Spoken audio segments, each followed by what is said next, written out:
আসসালামু আলাইকুম প্রিয় ফুটবল ফ্যান্স। আমি কিলিয়ান এমবাপ্পে এবং রিয়াল মাদ্রিদ প্রসঙ্গে একটু বিস্তারিত আলোচনা করতে চাই। না, এখানে কিলিয়ান এমবাপ্পে সর্বশেষ ম্যাচে পেনাল্টি মিস করেছেন, এমবাপ্পের অতিরিক্ত সমালোচনা, এটা আমার আজকের ভিডিওর মূল আলোচ্য বিষয় নয়, বরঞ্চ ব্যাপারটাকে আমি আরেকটু ইন ডিটেলস আরেকটু ফোকাসে রেখে দেখতে চাই। ওভারঅল সিচুয়েশনটা আরেকটু ইনডেপথ গভীরে গিয়ে ব্যাখ্যা করার আসলে দরকার আছে। দেখুন, রিয়াল মাদ্রিদ একটা সুযোগ হারিয়েছে এবং অ্যাথলেটিক বিলবাওর কাছে 2-1 গোলে হারার পরে পয়েন্ট টেবিলে এখনও তারা কিন্তু বার্সার থেকে পিছিয়ে থাকে একটা সিচুয়েশনে পড়ে গিয়েছে। তবে এই জিনিসটা একেবারে ক্লিয়ারলি এবার দেখতে পাচ্ছি যে লা লিগা অনেকটুকু লম্বা একটা রেস হবে। এখন থেকে ক্লিয়ার কাট ভাবে বলা যায় না যে এখানে বার্সা নাকি রিয়াল মাদ্রিদ শেষ পর্যন্ত কারা শেষ হাসি আসবে। সর্বশেষ ম্যাচটা বাদ দিলে বার্সা কিন্তু সাম্প্রতিক সময়ে বেশ ডাউনফল দেখেছে, তাই এখানে আপস অ্যান্ড ডাউনসের মধ্য দিয়ে দুটো ক্লাবই যাবে। আলাদা করে রিয়াল মাদ্রিদের এই পারফরমেন্সের তীব্র সমালোচনা করার আমি খুব একটা বেশি গ্রাউন্ড দেখছি না। একই সঙ্গে একজন কন্টেন্ট ক্রিয়েটর বা ফুটবল অ্যানালিস্ট হিসেবে আমার এই জিনিসটা মনে হয় যে রিয়াল মাদ্রিদকে ঘিরে যে বিশাল পরিমাণ হতাশা বলা হচ্ছে বা আসলে সমালোচনা করা হচ্ছে, সেটা আসলে খুব একটা বেশি বাস্তবসম্মত নয়। ব্যাপারটা বা ক্লাবটা রিয়াল মাদ্রিদ বলেই হয়তো বা এত বেশি আলোচনা সমালোচনার মধ্য দিয়ে ক্লাবটা যাচ্ছে, কারণ লাইমলাইটটা সবসময় তাদের উপরে থাকে।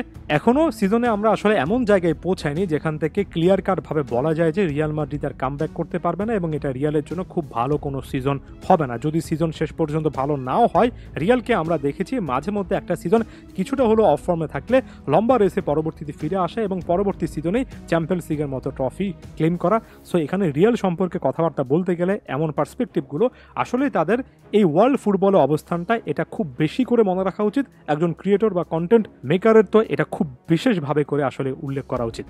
তো সমস্যার জায়গাটা কিলিয়ান এমবাপ্পে কিভাবে তৈরি করছেন সেটা একটু ব্যাখ্যা করা দরকার। ব্যাপারটা এমন নয় যে এমবাপ্পে একটা পেনাল্টি মিস করেছেন, কয়েকটা ম্যাচে আন্ডার পারফর্ম করেছেন, এটা নিয়ে আসলে এই মুহূর্তে রিয়াল মাদ্রিদ শিবির অনেক বেশি করে টেন্স। যেমন কার্লো আনচেলত্তি বললেন, শুধুমাত্র ম্যাচের একটা মোমেন্ট, একটা পেনাল্টি মিস দিয়ে আমি একজন পারফর্মারকে ওভারঅল জাজ করব না।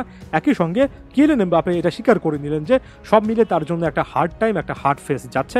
এমবাপ্পের মতো একজন প্লেয়ারেরকে যারা খুব কাছ থেকে দেখেছেন, মাত্র 25 বছর বয়স, এখনও যে কোনো মুহূর্তে কিলিয়ান এমবাপ্পে তার ওই ব্যাড ফেসটাকে একপাশে সরিয়ে রেখে বিশ্বের অন্যতম সেরা প্লেয়ার অথবা সেই টাইপের পারফরমেন্স দিতে পারেন। তবে যে জায়গা থেকে আসলে এমবাপ্পের অ্যাডজাস্টমেন্টের সমস্যা হচ্ছে সেটা হচ্ছে প্যারিস সেন্ট জার্মানিতে তিনি যে স্ট্যাটাসটা উপভোগ করেছেন, রিয়াল মাদ্রিদে আসার পরে যেটা তিনি আসলে সেভাবে পাচ্ছেন না, এটা যে তার উপরে একটা এক্সট্রা চাপ, একটা অতিরিক্ত বোঝা হিসেবে দাঁড়িয়েছে, সেটা কিন্তু মাঠের মধ্যে কিলিয়ান এমবাপ্পের অভিব্যক্তি, এমনকি ড্রেসিং রুমে বেশ কয়েকটা জায়গা থেকে এমবাপ্পে কিভাবে আসলে রিয়াক্ট করছেন সেটাতে স্পষ্টত বোঝা যাচ্ছে।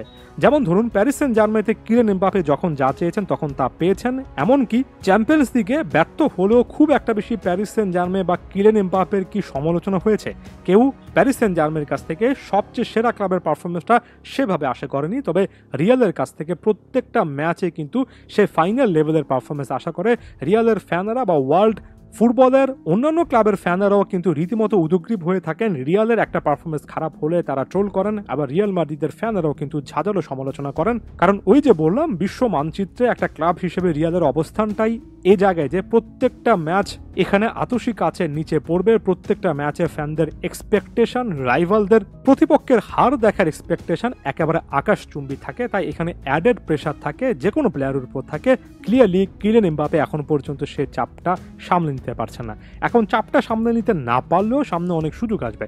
তবে রিয়ালের ক্ষেত্রে একটা কথা একেবারে ক্লিয়ারলি বলতে পারি, এটাই সম্ভবত একমাত্র ক্লাব যে ক্লাবটা কোনো একজন কোচ কিংবা কোনো একজন প্লেয়ারকে সেই ক্লাবের আইডেন্টিটির চেয়ে বড় বানায় না। যেমন আমি যদি উদাহরণ দিই, হ্যাঁ, বার্সা ঐতিহাসিকভাবে বিখ্যাত একটা ক্লাব, তবে লিওনেল মেসি যতদিন পর্যন্ত বার্সাতে ছিলেন, এমনকি এখন যখন নেই, একটা পুরো জেনারেশন কিংবা বলা উচিত দুটো জেনারেশন কিন্তু শুধুমাত্র লিওনেল মেসির নামটা দেখেই বার্সাকে অনেক বেশি করে অ্যাকনোলেজ করে। অর্থাৎ লিওনেল মেসির নামটা এত বেশি করে বার্সার সাথে অ্যাসোসিয়েটেড হয়েছে যে কিছু কিছু ক্ষেত্রে অনেকেই এটা বিশ্বাস করেন যে লিওনেল মেসির স্ট্যাটাসটা হয়তোবা তার ক্লাবের চেয়ে বড় ছিল, হয়তোবা এখনো আছে।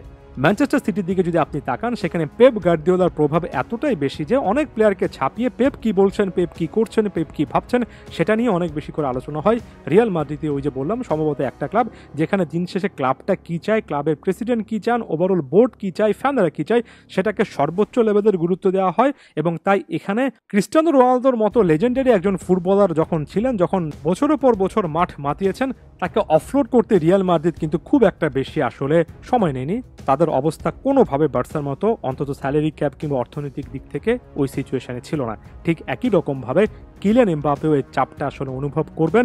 রিয়াল মাদ্রিদ যখন পারফরমেন্সটাকে প্রায়োরিটি দেবে, তখন কার্লো আনচেলত্তির মতো এতটা বিখ্যাত কোচ, এমবাপের মতো এতটা বিখ্যাত প্লেয়াররাও কিন্তু আরও বেশি রকমের চাপে পড়ে যাবেন এবং রিয়াল মাদ্রিদ এমন টাইপের প্রেশার সিচুয়েশন, এমন প্রেশার কুকার টাইপের সিচুয়েশন আসলে ক্রিয়েট করে রাখে ওই যে সবচেয়ে বেস্ট পারফরমেন্সটা বের করে আনার জন্যই। তাই এমবাপের জন্য এই মুহূর্তে একটা দুটো ম্যাচে আন্ডার পারফর্ম করা, পেনাল্টি মিস করা ব্যাপারটা মূল চ্যালেঞ্জের জায়গা নয়। মূল চ্যালেঞ্জের জায়গা হচ্ছে প্রত্যেকটা ম্যাচে একটু একটু করে খারাপ খেলা, তার উপর যে বিশাল পরিমাণ চাপ অল্প অল্প করে তৈরি করবে, সেটা থেকে তিনি আসলে কখনো বের হতে পারবেন কিনা।